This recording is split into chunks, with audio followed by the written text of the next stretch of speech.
በጣም አስቸኳይ ነው። ግለሰቡ አድራሻውን ቀይሯል። መጅሊስ ፈጥኖ ባለመድረሱ ወይንም ደግሞ ከዚህም በፊት ክስ አልተመሰረተበትም በማለት ብቻ የግለሰብ አድራሻውን ቀይሮ አምልጧል። እዚህ ጋር እንደምትመለከቱት ከብርጭቆ ኮንዶሚኒየም ብሎክ 102 ይኖርበት ከነበረው ኮድ 5 የሆነች ጥቁር ሃይላክስ የኒጆ መኪና ናት መታ የወሰደችው። እዚህ ጋር ያው ፎቶ እንደምትመለከቱት ማለት ነው። እየተሸማቀቀ ይኖራታል እንጂ ከቻላችሁ ምን በሉ ሞግቱ። ሶሻል ሚዲያ ፕላትፎርም ላይ ተስተዋውቁት። የምድብ አልደረባ ሰው ምን አለች? ከቻላችሁ ሞግቱት። ኦኬ፣ ውይይት ላይ ይቅረብ።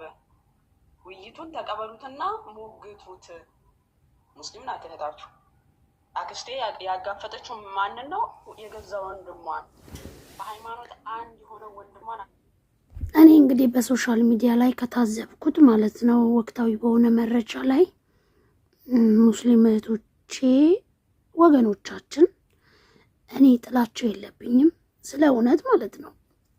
ግን ማለት ነው ከዚህ በፊት ንጽጽር ውስጥ ገብቼ የሰማ ነበር። እኔ ግን በጣም ነው የሚያስጠላው የንጽጽር የሃይማኖት ንጽጽር። በጣም ራሳችሁን ያማችኋል፣ ግን ስለ ሃይማኖት እንድታውቁ ይረዳችኋል። በዚህ አጋጣሚ ንጽጽር ውስጥ ያላያችሁ ወይ ንጽጽርን ስትከታተሉ ካልነበራችሁ አይገባችሁ። እውነቴን ነው የምላችሁ። አንዱ ተነስቶ የእናንተን እምነት ሲሳደብ እየሰማችሁ ዝም ማለት አትችሉ። ገብቷችኋል?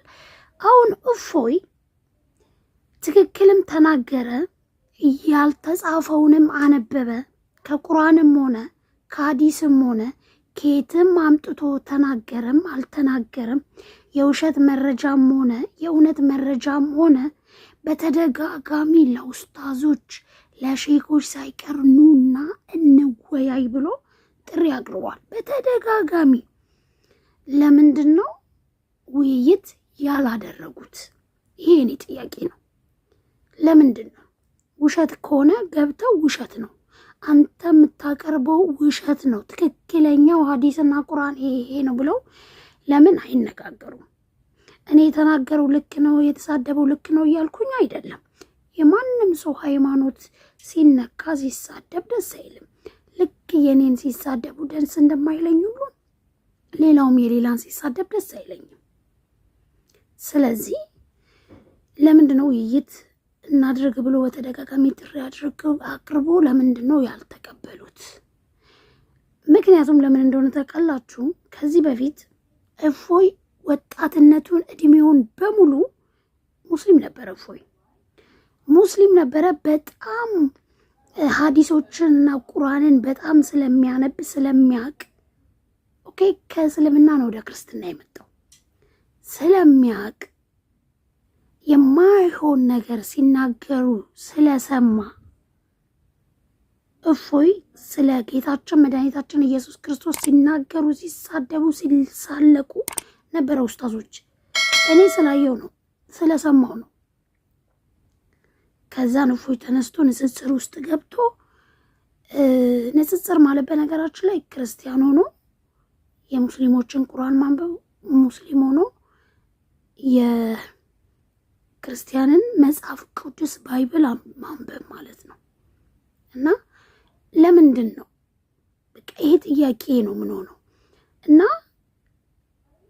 እንደ አንድ እንደሰለጠነ ሰው ወይ እንደተማረ ሰው ቁጭ ብሎ በመነጋገር የተለያየ እምነት አለን። አዎ ኦፍ ኮርስ የተለያየ ሃይማኖት ነው ያለን። ነገር ግን የአንድ ሀገር ህዝቦች ነን እኛ። ኢትዮጵያ የምትባል ሀገር ታገናኘናለች። የሃይማኖት ጉዳይ ሴንሲቲቭ ነገር ነው። ሁሉም ሰው ሃይማኖት ሲነካበት ያማል። የእውነት ማለት ነው። ግን ደግሞ ሙስሊም ወገኖቻችን እንደገና ደግሞ በክርስቶስ አምነን ክርስቲያን የሆንን በአንገታችሁ ላይ መስቀል ያሰራችሁ እህቶቼ ወንድሞቼ በንጽጽር ውስጥ ገብታችሁ የንጽጽር ትምህርት ባታዳምጡ እንደኔ ማለት ነው። እውነቴን ነው የምላችሁ። በኦርቶዶክስ ውስጥም ያላችሁ በሙስሊም ውስጥ ያላችሁን ወገኖቻችን ማለት ነው። በኦርቶዶክስ ያላችሁን በአንገታችሁ ላይ መስቀል ያሰራችሁ፣ በክርስቶስ የምናምን ክርስቲያን የሆነን እህት ወንድሞቼ የንጽጽር ሃይማኖት ክርክሮችን መስማት በጣም ነው የሚያስጠላው። እንደ ሀገር ለሀገርም በጣም ከባድ ነው። ሰዎችን ወደማይሆን ነገር ነው የሚወስደው። ገብቷቸዋል። አሁን እንግዲህ እነ እፎይ ንጽጽር ውስጥ ሲከራከሩ ስለነበረ ነው በግሩፕ በውስጥ ምናምን ሲነጋገሩ በሃይማኖት ጉዳይ። ሙስሊሙም የኦርቶዶክስ መጽሐፍ ገልጾ ያነባል፣ ክርስቲያኑም የሙስሊም ቁርአንን ሐዲስን እየገለጸ ያነባል። ከዛ አንጻር ሙስሊሞችም የእኛን ሃይማኖት የኦርቶዶክስን መጽሐፍ ቅዱስን እኛ ምናከብራቸውን ቅዱሳን ሰማዕታት መላእክቶችን ይሳደባሉ፣ ይዘገዝቃሉ፣ በጣም ብዙ ነገር ያደርጋሉ። እኛ የምናመልከው በአምሳሉ የፈጠረን ራሱን አሳልፎ የሰጠን ጌታችን መድኃኒታችን ኢየሱስ ክርስቶስን በማይሆን ንግግር ብዙ ኡስታዞች ሲናገሩ አልሰማንም ማለት አትችሉ፣ ሙስሊሞችም ማለት ነው። ከዛ አንጻር ይሄ እፎይ የሚባለው እኔ የተወሰነ ጊዜ ንጽጽር ውስጥ ነበርኩኝ። በጣም ሲያስጠላኝ ነው የወጣሁት። ጥሩ አይደለም። ንጽጽር ማለት ህሊናችሁ አያርፍም። በቃ በጣም ነው የምትረበሹት። በጣም እርግጥ ብዙ ነገር እንድታቁ ይረዳችኋል ንጽጽር። ስለ ሃይማኖታችሁም ስለ ሌላም እምነት እያወቃችሁ ሌሎቹ የእናንተን ሃይማኖት ሲነኩ እናንተ ዝም ማለት ግን አትችሉም። እንዴት ነው የሚያስብላችሁ? ገብቷችኋል? እኔ አሁን እፎይም ልክ ነው የሰራው እያልኩኝ አይደለም። ነገር ግን ሙስሊሞችም የእናንተ ስህተት አለ። በተናገራችሁት ልክ ነው እየተመለሳላችሁ ያለው። ገብቷችኋል?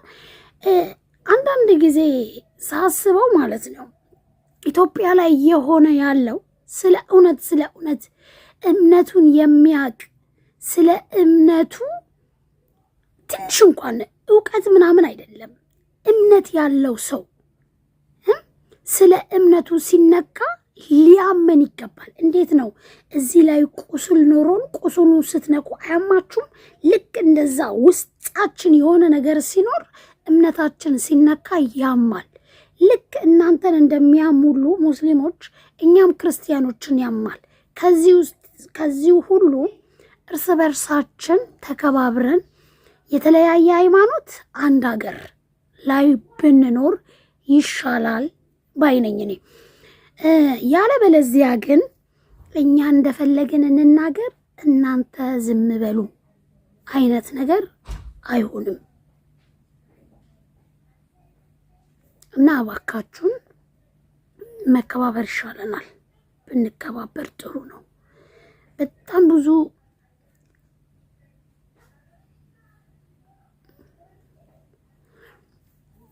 ሴትዮ የመጣች በነገራችን ላይ እንዴት ነው የረመዳን ስራ?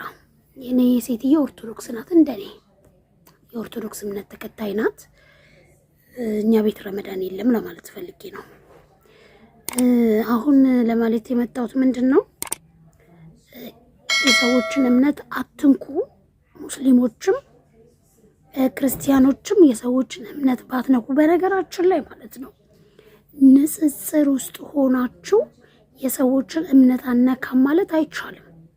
ምክንያቱም ስራው እሱ ነው። ከባድ ነው በጣም። ንጽጽር ውስጥ ሆናችሁ የሰዎችን እምነት አነካም ማለት በጣም ነው የሚከብደው፣ አያስችላችሁም። እኔ የሆነ ሰዓት ላይ ንጽጽር ውስጥ ነበርኩኝ፣ ግን በጣም ከባድ ነው። በጣም ከምነግራችሁ በላይ በጣም ከባድ ነው። እኛ የሌላን ሰው እምነት እንደፈለግን እንነካለን። እናንተ ዝም በሉ ማለትም ደግሞ አይቻልም። እናንተ የሰውን እምነት ስትነኩ የእናንተን በዛው ልክ ይነካል። ስለዚህ እንደ አንድ ሀገር የተለያየ ሃይማኖት ይዘን ተከባብረን ብንኖር ይሻላል ነው እኔ እምለው። እኔ በዚህ ዙሪያ መናገር እንኳን አልፈለኩም፣ ከባድ ነው፣ ግን ሰላም ይሻለናል። ይሄ በጣም ከባድ ነው በጣም እና እፎይም ልክ ነው የሰራው እያልኩኝ አይደለም። ነገር ግን በሙስሊሞችም ኡስታዞች ሳይቀር እግዚአብሔር አምላካችንን እየተሳደቡ ብዙ ቪዲዮዎች አለ። እሱ ደግሞ በዛ ነው መልስ የሰጠው። ስለዚህ ሁላችንም እየተራረምን በሙስሊሞችም የሃይማኖት አባቶች አሉ፣ ኡስታዞች ትላልቅ የኛም ሃይማኖት አባቶች አሉ። እነሱ የበታቾች ሲያጥፉ ተው ብሎ ይቅርታ መጠያየቅ መቻል አለባቸው ብዬ አምናለሁ። ስለዚህ ውዶችዬ እንዛላችኋለሁ። ከባድ ነው ያለው ሁኔታ።